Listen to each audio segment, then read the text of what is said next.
All right, welcome to lesson 2. In lesson 1, what we went over was the Darwin's explorations. We went over our evidence for evolution, so how do we know that evolution happened? And that was the fossil record, anatomy, geography, and embryology. We also talked about what natural selection is and how natural selection happens. So if you need a review on any of those topics, please go to lesson 1. In this lesson 2, we're going to be going over a lot of topics, and I'm going to be moving really quickly. Understand that I will spend more time on the things that you need for this lesson so that we could teach entire classes on evolution. Actually, I've taken many classes on evolution. This is not a topic that I would normally cover in just a few minutes like I'm going to today. So if I speed through a part, don't worry about it too much, but I'll put a star on a slide and things like that. You definitely want to pay attention to those points. Also, be listening up for extra credit opportunities throughout this presentation. So remember, Mendel was the guy who did work with the pea plants, and Darwin was the guy who did evolution, and neither of them knew about genetics. So what we want to do is connect what we know now to their work. So one of the questions that Darwin had, and Mendel had as well, is we know that there's traits that are passed on from one generation to the next, but how does this happen? And this happens through traits that are controlled by genes. So genes are passed from one generation onto the next. And those variations appear in the genes. So a mutation or recombination of the gene I'll talk about in a few minutes. So first of all, let's talk about some vocabulary here. Genetic variation it will increase the chance that individuals will survive. So genetic variation, which is in our genes, the A, T, C, and G, it leads to phenotypic variation. And phenotypic variation is going to be actual physical variation. Phenotypic variation is necessary for natural selection. If there's no physical variation, there's no natural selection. And remember, genetic variation is stored in what we call a gene pool. Now, a gene pool has all the alleles in a population. So if we were to take every hair color, an entire population, all those potential alleles, that's the population's gene pool. Now, different allele combinations will form when organisms have offspring. For instance, in this picture, we have some brown frogs, and then we have some green frogs, right? So that's phenotypic variation, and then their individual genes would be their genetic variation. We'll go over in just a second. Frequency, in this point, so we're still going over vocabulary. Frequency or relative frequency is the same thing that it is in math. It's just the how often an allele appears in a population. So this is what we looked at when we looked at our hitchhiker's thumbs and widow's peaks here in the classroom. We saw that some traits were more frequent than others. Right, allele frequencies measure genetic variation. So it measures how common an allele is in the gene pool. For instance, we have our brown frogs here, and then we have our green frogs. Now we can look at that allele frequencies and find that our brown allele is 41% and our green allele is 58%. So the green allele is more common. Now, if we looked at how that genetic variation changes, that tells us if there's a change in evolution or evolutionary change in the population. All right, so where do we get genetic variation from? First of all, it can come from a mutation, right? We studied this in our last unit with DNA. The actual DNA itself mutates, and then that is passed on to a new generation if it forms a new allele. Right? The mutation could be good or bad. Next, we have a recombination. Recombination we looked at during meiosis. So this here, when this happens, we can create a new allele, and that could show up in the population. Remember, this occurs during meiosis. So this is when the parents' alleles are arranged in new ways, and this again could create a new allele in the population. All right, so genetic variation, so this recombination and mutation, It can happen more commonly when we have hybridization, which is two different species. My favorite example of this is the Pizzly bear, which is a polar bear and grizzly bear, can also be known as the Growler bear. Polar bears and grizzly bears separated into two different species when the Arctic became pretty constrained. So during the Ice Age, it would have been one species, but then as the earth warmed up, grizzly bears were in the more moderate forests, and polar bears were in the Arctic. So polar bear's fur was slowly selected for to become white. Grizzly bears are brown. And there were a few other changes like snout shape and stuff as well. Well, now that the earth is warming back up, polar bear's habitat is decreasing. Grizzly bear's habitat is creeping further north. The polar bears and the grizzly bears have started to hybridize and making a new species. So this is a very current topic of scientific research. We also have single gene traits. So natural selection on these traits can lead to evolution. And so sometimes the phenotypes have no impact on fitness or no impact on the species' ability to survive. So that would not be under pressure for natural selection. All right, so we have both single gene and polygenic traits. Remember, polygenic traits are traits that are controlled by more than one gene. Single genes are coded just like it sounds by a single. All right, huge key concept right here. Populations evolve, not individuals. An individual is not going to evolve biologically. Right? You can say like, oh, your views evolve on something. Yes, in the generic term of the word, but populations or a group, like all these penguins, are what's actually evolving. So natural selection actually acts on a distribution of traits. It doesn't act on a single trait. So a normal distribution would look like this. You have a bell curve, and most commonly, this is going to be your most common trait. So let's say this was height.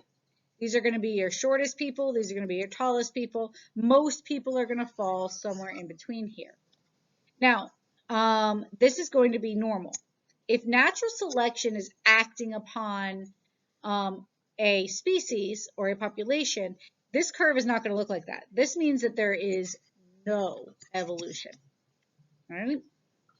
If evolution is actually happening, what we see is a change in that graph.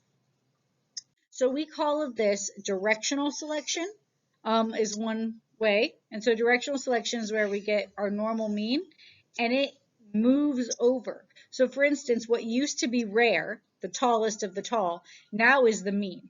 So imagine in our population, all of a sudden everybody is, originally, not all of a sudden, it would happen over many, many generations. But right now, the mean height for men, I think, is like 5'10", 5'11", somewhere in there. Right? What if, and then very tall men, these are people who are 6, 7, 8 foot tall, right?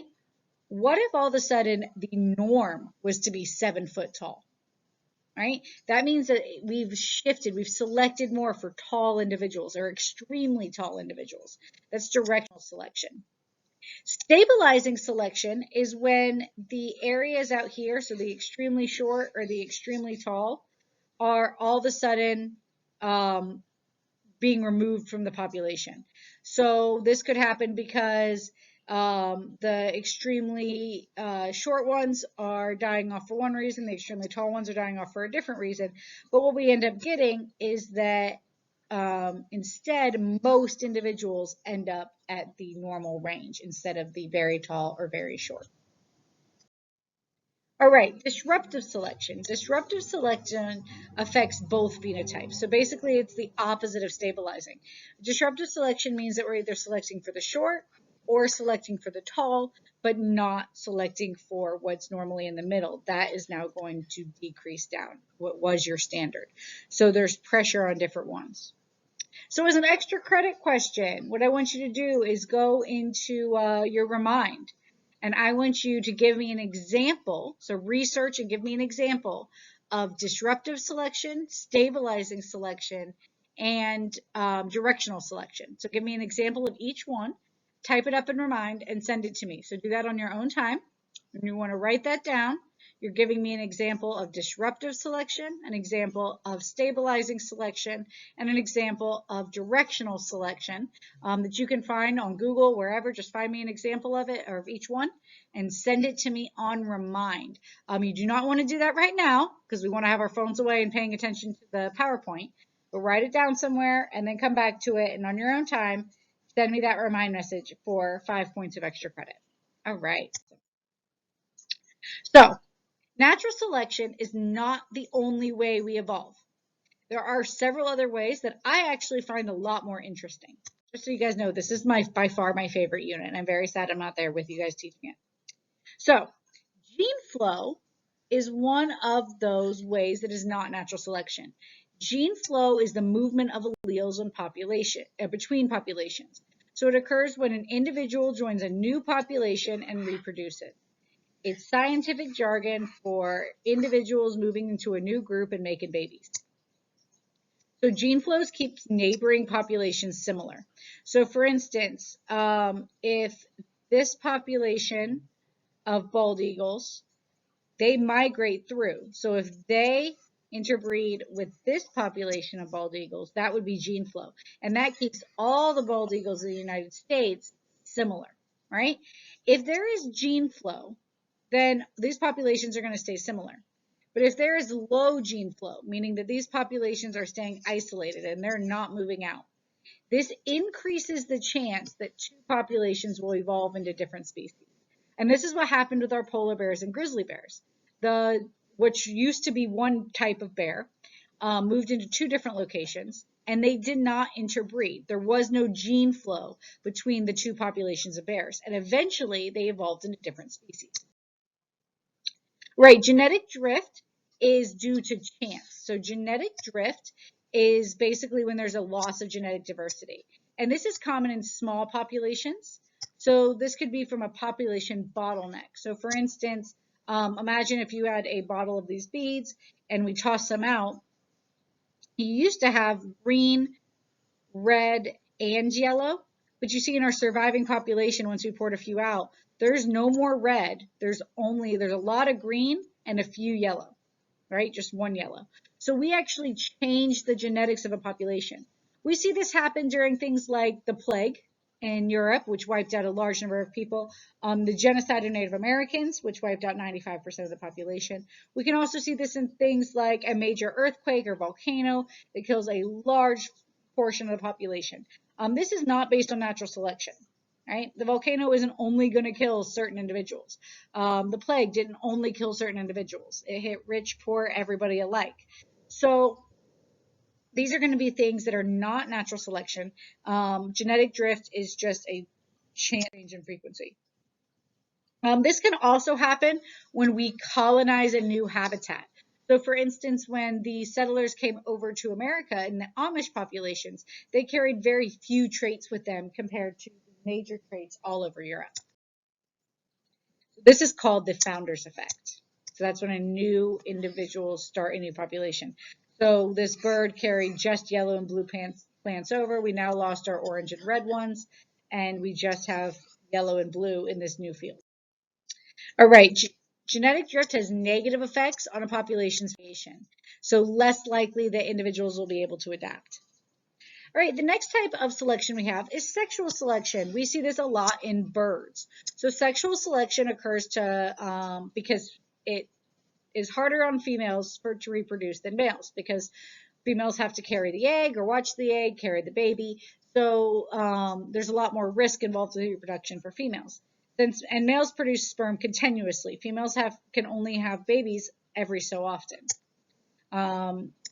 So sexual selection, like I said, for birds, when males have to really compete for females' attention, or vice versa, but for birds, mostly males are competing for female attention. So the males might grow these really long tails because the females like the really long tails. For peacocks, the really big feathers, right? So sexual selection just involves that. So there's two types. There's intrasexual selection, which is competition amongst males. This is what we see with like deer and elk with their big antlers. And then there's intersexual selection, which is males display certain traits to females, which is what we see here with this bird. All right, so new species can arise if a population is isolated. So speciation is the formation of a new species. As species evolve, they become reproductively isolated from each other. So basically trapped on an island or by a mountain range, or maybe they're trapped because part of the population is only awake at night and the other part of the population is awake during the day. So once members of two populations can no longer interbreed, now they're two different species. So we have behavioral isolation, geographic isolation, temporal isolation. Temporal means they're awake at different types of days. Geographic isolation means that they're geographically separated from each other by like a water or a mountain range. Behavioral isolation means that maybe they have different patterns of calls. Their mating call is changed or something like that. All right, so we look at, when we always have science, we always want to be able to test that science. So our two testable assumptions is there must be variation and there must be natural selection. All right, natural selection, can natural selection lead to speciation? Yes. So because if this species is isolated because of natural selection, it can lead to speciation. Genetic differences add up over time, and isolated populations adapt to their own environments. So once a population is isolated, it'll adapt to its environment. Those changes will increase, and eventually they will no longer be able to reproduce.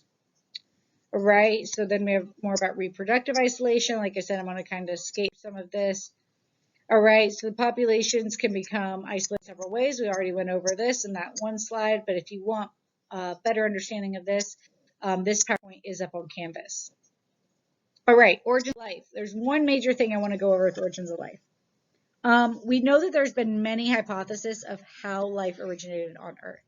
The most widely accepted is the nebula hypothesis, which is that the base elements of life, carbon, hydrogen, oxygen, were all present in the universe, and after the Big Bang, those elements radiated out into the planets and galaxies around the universe. There are two organic molecule hypotheses. Organic molecule meaning macromolecule, proteins, carbohydrates, how these biological molecules started to become alive. The Miller-Urey experiment, this one is going to be on your test. I will repeat, this is on your test, along with everything else I've been going over today. But the Miller-Urey experiment, basically what they did is they simulated the early life on Earth. So based on the glaciers, we know what the Earth's atmosphere was like many, many billions of years ago. And so they put those chemicals for their atmosphere, which was a lot of nitrogen, a lot of carbon dioxide, not as much oxygen. They simulated having an ocean. We know we had an ocean at this point, which would have been a really salty, mineral-rich water. And they basically electrocuted the atmosphere. Those electrocuted molecules went into the ocean, and then as water condensated, fresh water condensated from the atmosphere mixed with ocean water, we ended up with our resulting having amino acids in there. Remember, amino acids are proteins, right? So all of a sudden we have the monomer of proteins coming out of nowhere. All of this was inorganic. This was organic. So combined with heat, electricity, so it was kind of a perfect storm that created these amino acids. These amino acids eventually built themselves into proteins, which built themselves into cells. So we had bacteria, and then eventually we had life on Earth. There's also the meteorite hypothesis. The meteorite hypothesis says that proteins came to Earth on a meteorite, meaning that we're all aliens. Also a very likely hypothesis. So it could be either one, but the Miller-Urey experiment, you will need to know what that is. Okay, different hypotheses of early cell structure. We know that they mostly came out of hydrothermic vents, that they had liquid membranes, and we think that RNA was the first genetic material. So like I said, for your extra credit assignment that I'm posting up onto Canvas today or soon here, it will have, you'll need to go to PBS EONS, and they actually cover RNA and how RNA was the first genetic material as part of that analysis there. So if you want to do that extra credit assignment, you'll know more about this slide. But RNA basically came before DNA, which makes sense. It's a lot more simple, single-stranded. And then it was able to replicate without enzymes. Once we had enzymes and like helicase and polymerase, we were able to actually have DNA. All right. So single-cell organisms existed billions of years ago. The oldest known fossils are called cyanobacteria. These are prokaryotic cells, so bacteria, prokaryotic. This is what added oxygen to our atmosphere. Remember, we had very little oxygen in our atmosphere when the Earth was first forming. And there was also deposited minerals that allowed these bacteria to flourish. Okay, so we also have fossil stromatolites, which provide evidence of Earth colonies on life. So this was some of the first multicellular organisms. We think that eukaryotic cells might have evolved through endosymbiosis, which basically means you had two different prokaryotic cells. They combined and made one eukaryotic cell, and this bacteria became the mitochondria. Right? So this is one theory about how eukaryotic cells started to evolve. All right, then once we started sexually reproducing, that increased our genetic diversity. So when we were just doing mitosis, we were creating exact copies of ourselves. But once we started doing meiosis, it increased the sexual variation, and we started having crossing over and mutations, and that allowed evolution to happen a lot more quickly. Humans appeared very late in Earth's history. So if Earth's history was 24 hours long, humans have been around for about since there. So we've been around for a very short amount of time. The Earth's history is very long. We're actually one of the shortest lived species so far. Humans share a common ancestor with other primates. So this is what I studied as part of my master's degree, is that all of these individuals here are all part of the same basic group, primates. Now, primates tend to have some set features like flexible hands, opposable thumbs and feet, forward-looking eyes, and big brains, right? And we want to actually use those brains. Now, I will move on. We had two types of primates. So there were prosimians, small and nocturnal, and then anthropoids, which basically are our monkeys and large apes. So those are divided into our hominids, great apes, and lesser apes. We'll talk more about this when we talk about classification. So we have distinct and living humans. Our closest living relative is the chimpanzee, right? And so the argument that people say, like, oh, how can evolution exist if monkeys still exist? That's like asking, well, how am I alive if my cousin is still alive? It's just two different branches of the same tree. We know that evolution exists because our common ancestor from a long time ago isn't around anymore, right? Just like you know that you descended from your great-great-great-great-great-great-great-great-grandma, that doesn't mean she's still alive. That means that she was your descendant and that you guys shared this common ancestor through one way or another. So bipedal means walking on two legs. So two and ped means foot. So humans walk on 2 feet. This allowed us to forage. It allowed us to carry our young and food. It allows us to use tools. So walking upright had a lot of advantages, and we slowly became human because we walked upright. So we have the Australopithecus and the Homo genuses, which we'll talk more about in classification, what a genus is. So we're Homo sapiens, so we're out of this second group here. Australopithecines were a successful genus. They evolved 2.4 million years ago. For reference, humans have been alive 1/4 of a million years, so they were around a lot longer. So this says 200,000. It's about 250,000 years ago with our newer research. So we've been influenced by a tool-based culture. And there's a trend towards increased brain size. And this is actually one reason our young are born so early, is our brains need to develop outside of the womb because our heads are just too big. If we developed for as long as we needed to inside of a womb, we would not be able to be born because we have this very increased skull size compared to Australopithecines.